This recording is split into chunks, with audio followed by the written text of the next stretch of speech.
متابعة براس مثلا الخطورة. رشيد السليماني كرة تسدد، جول!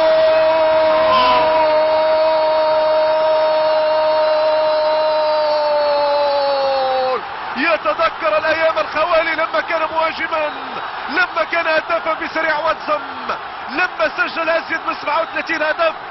رشيد السليماني يسجل هدف من ذهب، هدف اغلى من كل المعادن النفيسة.